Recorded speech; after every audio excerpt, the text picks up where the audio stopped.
बिस्मिल्लाहिर्रहमानिर्रहीम। अस्सलाम वालेकुम टू ऑल। अॼु करंट इलेक्ट्रिसिटी जा MCQs डिस्कस कंदासीं पंजाब टेक्स्ट बुक मां। नंबर फर्स्ट आहे an electric current in conductors is due to the flow of. Electric conductors में इलेक्ट्रिक करंट कहिड़े तरीक़े सां फ्लो थींदो आहे, उन में कहिड़ा पार्टिकल्स थी सघंदा आहिनि, छा पॉज़िटिव आयन्स हूंदा आहिनि, नेगेटिव आयन्स या पॉज़िटिव चार्जिस या free electrons. So remember that in the conductor there are large number of free electrons. D option is correct one. Free electrons हूंदा आहिनि, यानी उहे इलेक्ट्रॉन्स जेके पंहिंजे पेरेंट एटम खां उहे डिटेक्ट थी करे उहे फ्रीली उन कंडक्टर में लेटाइस स्ट्रक्चर जे अंदरि फ्रीली मूव कंदा आहिनि विद वेरी हाई वेलोसिटी। तंहिं करे free electrons are basically the charge carriers in the conductors. Number second आहे what is the voltage across 6 ohm resistor when 3 ampere of current passes through it. हाणे अगरि असांखे resistance given आहे 6 ohm ऐं current given आहे 3 ampere, असांखां पुछो वञे थो what is the value of potential difference या वोल्टेज फाइंड आउट करणी आहे त असां हिते अप्लाई कंदासीं ओहम्स लॉ। ओहम्स लॉ हूंदो आहे V = I × R। I यानी करंट ऐं R छा आहे, रेजिस्टेंस आहे। करंट गिवन आहे 3 एम्पियर, रेजिस्टेंस आहे 6 ओहम, ॿिन्ही खे पाण में कंदासीं मल्टीप्लाई, 3 छका थींदो 18। Unit of the potential difference या वोल्टेज हूंदो आहे वोल्ट। तंहिं करे option number 18 volt, that is option number C is correct one. Second number में असांजो ऑप्शन नंबर C आहे 18 वोल्ट। नंबर 3 आहे what happens to the intensity or the brightness of the lamps connected in series as more and more lamps are added। अगर असां series combination में कुछ lamps, कुछ बत्तियूं या कुछ बल्ब्स अटैच कयूं त उनजी ब्राइटनेस ते कहिड़ो फ़र्क़ु पवंदो या इंटेंसिटी ते कहिड़ो फ़र्क़ु पवंदो, डिक्रीज़ थींदी या उहा इंक्रीज़ थींदी या सेम रहंदी अगर असां उनखे सीरीज़ में कनेक्ट कयूं मोर देन 2 और 3 यानी ज़्यादा खां ज़्यादा। लेट सपोज़ हिकिड़ो बल्ब ही आहे, ॿियो असां वटि ही लैम्प आहे, टियों बल्ब आहे। अहिड़े तरीक़े सां असां वटि मल्टीपल कुझु बल्ब्स आहिनि। अगरि असां हिनखे सीरीज़ में हूंदो आहे यानी हिकु ई पाथ हुजे करंट जे लाइ, करंट सेम पाथ थिए लेकिन पोटेंशियल डिफरेंस हर हिक में अलॻि अलॻि हुजे, V1 V2 ऐं V3, ऐं असां हुनखे कंहिं इलेक्ट्रिकल सोर्स सां कनेक्ट कयूं, कंहिं बैटरी सां कनेक्ट कयूं, त यादि रहणु घुरिजे सीरीज़ कॉम्बिनेशन में कुझु बल्ब्स कनेक्ट करण सां उन्हनि में पोटेंशियल डिफरेंस जीअं त डिवाइड थी वञे थी, तंहिं करे उनजी ब्राइटनेस बि यानी डिक्रीज़ थींदी, हर हिक जी ब्राइटनेस सेम न हूंदी। इन जे करे ई असां पंहिंजे घरनि में जेका कॉम्बिनेशन इस्तेमालु कंदा आहियूं रेजिस्टेंस जी, उहा हूंदी आहे पैरेलल कॉम्बिनेशन, यानी हर हिकु अप्लायंस में जेका पोटेंशियल डिफरेंस वोल्टेज आहे उहा 220, जेका रिक्वायर्ड वोल्टेज आहे उहा वञे ऐं उहो जेको बल्ब आहे उहो गिलो करे पंहिंजे फुल इंटेंसिटी सां। लेकिन जेकॾहिं सीरीज़ में कनेक्ट कया वेंदा, ज़्यादा बल्ब सीरीज़ में कनेक्ट कया वेंदा त उनखे सेम वोल्टेज न मिलण जे करे उहे बल्ब्स जेके आहिनि उहे साॻी पंहिंजे उन ब्राइटनेस सां या हाई इंटेंसिटी सां गिलो न कंदा, उहे न ॿरंदा, उनजी डिम लाइट थी वेंदी। सो इन जे करे हिते असां सीरीज़ कॉम्बिनेशन जे करे यानी ऑप्शन नंबर असांजो B थींदो डिक्रीज़। जेकॾहिं पैरेलल कॉम्बिनेशन चवे त उन में असांजी जेका आहे ब्राइटनेस जेका हूंदी आहे उहा यानी पावर उहो इंक्रीज़ थींदो, सेम पोटेंशियल डिफरेंस सभिनी खे मिलंदी, पंहिंजे फुल इंटेंसिटी सां ॿरंदा। नंबर 4 आहे why should house hold appliances be connected in parallel with the voltage source. हींअर मां तव्हांखे ॿुधायो त पंहिंजे घरनि में अगरि असां कहिड़ी कॉम्बिनेशन अगरि ॾिसूं त कहिड़ी कॉम्बिनेशन इस्तेमालु कंदा आहियूं, that combination is parallel combination. लेकिन पुछे थो छाजे करे अगरि असां इहा पैरेलल कॉम्बिनेशन यूज़ कंदा आहियूं, उनजो कहिड़ो रीज़न हूंदो आहे। बेसिकली ऑप्शन ए में चए थो to increase the resistance of the circuit, छा सर्किट जी रेजिस्टेंस इंक्रीज़ थींदी आहे। यादि रहणु घुरिजे सीरीज़ ऐं पैरेलल कॉम्बिनेशन खे ॿिन्ही खे अगरि स्टडी कयूं त सीरीज़ कॉम्बिनेशन में इक्विवेलेंट रेजिस्टेंस जेका हूंदी आहे, टोटल रेजिस्टेंस, उहा इंक्रीज़ थींदी आहे सीरीज़ कॉम्बिनेशन में, ऐं पैरेलल कॉम्बिनेशन में जेका असांजी टोटल रेजिस्टेंस हूंदी आहे उहा डिक्रीज़ थींदी आहे। तंहिं करे ऑप्शन नंबर ए त बिल्कुलु बि ग़लति आहे। नंबर B में चए थो to decrease the resistance of the circuit, छा असां पैरेलल इन जे करे इस्तेमालु कंदा आहियूं त रेजिस्टेंस जेका आहे उहा डिक्रीज़ थिए। लेकिन इन खां वधीक सूटेबल अञा ऑप्शन अगरि असां ॾिसूं सी ऑप्शन में, to provide each appliance the same voltage as the power source. C असांजो हिते करेक्ट हूंदो, यानी असांजो सबबु मेन इहो हूंदो आहे त असां पैरेलल इन जे करे इस्तेमालु कयूं त हर हिकु अप्लायंस खे पंहिंजी रिक्वायर्ड वोल्टेज मिले, 220 जेका उनजी रिक्वायर्ड वोल्टेज आहे, जिते रेटेड उनजो पावर आहे या उनजी वोल्टेज आहे उहा मिले, ऐं उहे पंहिंजे सही प्रॉपरली जेको आहे वर्क करे सघनि। तंहिं करे हिन कंडीशन में असांजो सी ऑप्शन जेको आहे उहो वधीक बेस्ट आंसर आहे, to provide each appliance is the same voltage as the power source. हर हिकु बिजलीअ जे उन अप्लायंस खे असां साॻी वोल्टेज ॾियणु चाहींदा आहियूं as the power source. Number 5 आहे electric potential and EMF dash dash. A option में चए थो आर द सेम टर्म्स। छा इहे ॿई साॻा ई टर्म्स आहिनि? न ॿिन्ही खे असां यानी अल्टरनेटिवली इस्तेमालु करे सघूं था। ऑप्शन बी आहे आर द डिफरेंट टर्म्स, या इहे डिफरेंट टर्म्स आहिनि, मुख़्तलिफ़ आहिनि कंहिं लिहाज़ खां, उनजी कुझु अलॻि अलॻि जेके जा पैरामीटर्स आहिनि। नंबर सी आहे हैव द डिफरेंट यूनिट्स, या डी में चए थो both B and C. So electric potential ऐं EMF में हिकिड़ी त सिमिलरिटी इहा हूंदी आहे त उन्हनि खे यूनिट साॻा हूंदा आहिनि, यूनिट डिफरेंट न हूंदा आहिनि। यानी वोल्टेज बि जेका हूंदी आहे, पोटेंशियल डिफरेंस इहा असांजी हूंदी आहे work done per unit charge हूंदी आहे, ऐं EMF बि हूंदी आहे work done per unit charge. लेकिन तिन में कुझु डेफिनेशन वाइज़ बि डिफरेंस हूंदो आहे। त EMF जेका हूंदी आहे इहो हूंदी आहे total amount of work done on the unit charge to move it throughout the circuit. पूरे सर्किट खे जेका वोल्टेज या पोटेंशियल डिफरेंस ॾींदा आहियूं अप्लाई करण जे लाइ, जेका एनर्जी सप्लाई कई वेंदी आहे उहा EMF हूंदी आहे।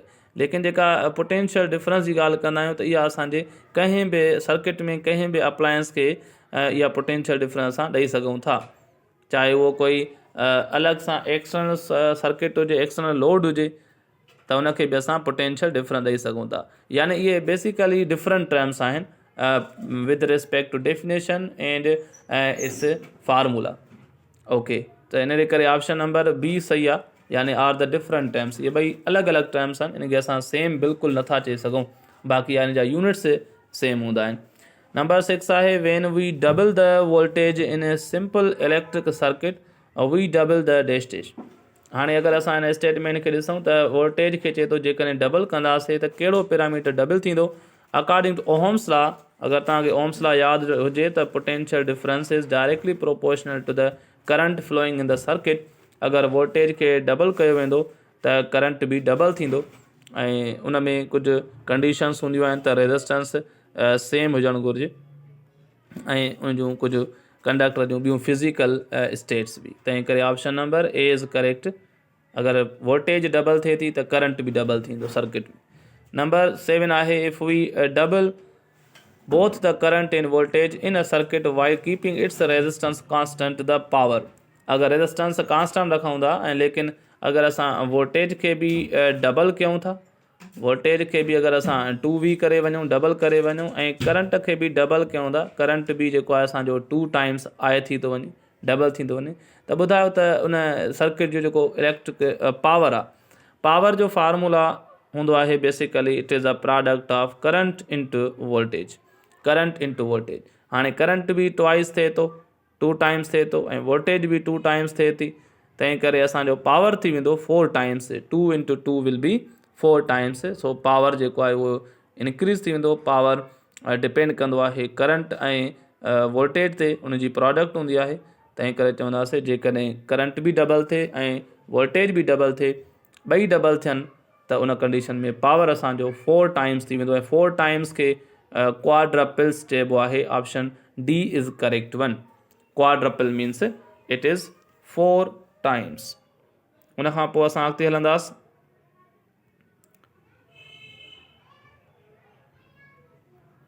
Number 8th one. Now we will solve number 8th one. 8th में चए थो what is the power rating of a lamp connected to a 12 volt source when it carries 2.5 ampere. अगरि करंट असांखे गिवन आहे 2.5 ampere current given आहे, ऐं उनखे असां वोल्टेज सोर्स ॾेई रहिया आहियूं 12 वोल्ट जी बैटरी सां।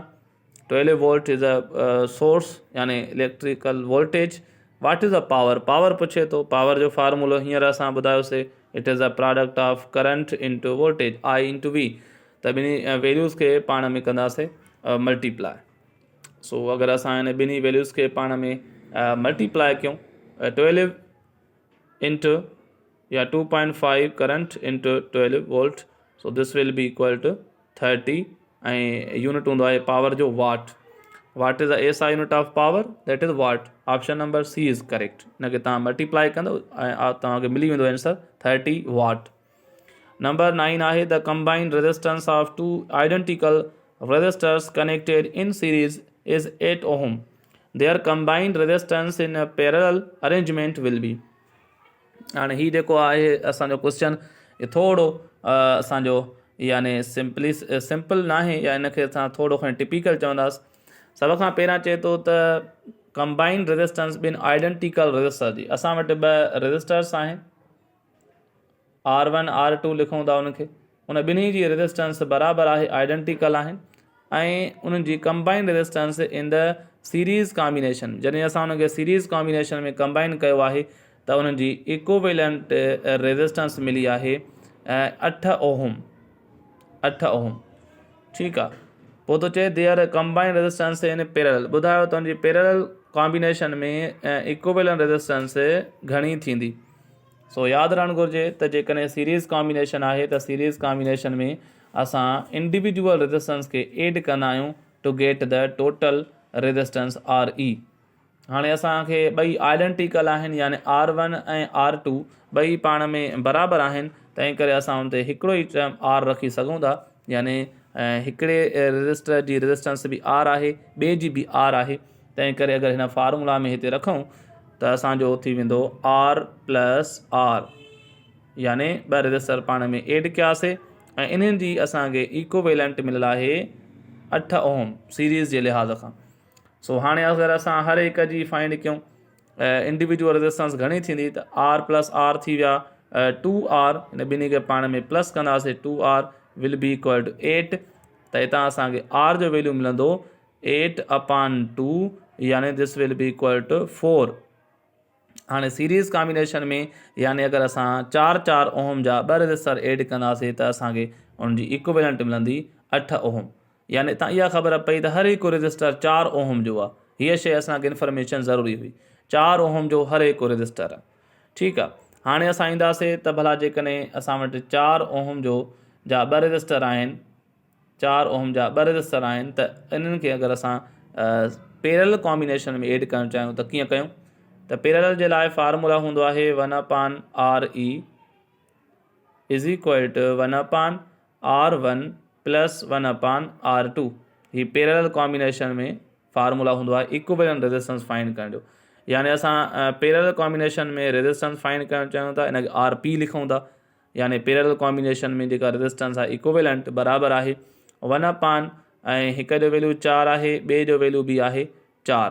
सो हाणे ॿिन्ही जो असां हितां LCM ॾिसूं त LCM जे हिसाब सां ॿई डिनोमिनेटर सेम आहिनि, तंहिं करे 4 साॻियो रखंदासीं ऐं मथे रखंदासीं 1 + 1, ऐं 1 + 1 यानी मथे असांखे मिलंदो 2, ऐं ॿिन्ही खे असां सिंप्लीफाई कंदासीं 1 ऐं हे थी वेंदो 2, लेकिन इहो आहे 1/R जे बराबरि, लेकिन लास्ट में हिनखे असां बाय क्रॉस मल्टीप्लाई कंदासीं, यानी 1/R इज़ इक्वल टू हेॾां असांखे 1/2 मिलियो हुयो, ॿिन्ही खे तव्हां बाय क्रॉस मल्टीप्लाई कंदव त तव्हांखे इक्विवेलेंट रेजिस्टेंस जेका पैरेलल कॉम्बिनेशन में आहे उहा मिली वेंदी 2 ohm. So this is our answer final, यानी 2 ओहम थी वेंदी जेकॾहिं असां हुन 4 ओहम जा ॿ रेजिस्टर पैरेलल में असां अटैच कयूं त हुनजी इक्विवेलेंट रेजिस्टेंस डिक्रीज़ थी करे उहा 2 ओहम थी वेंदी। Option number A will be the correct one, ठीकु आहे। इंशाल्लाह वरी मिलंदासीं नेक्स्ट वीडियो में। थैंक यू, अल्लाह हाफ़िज़।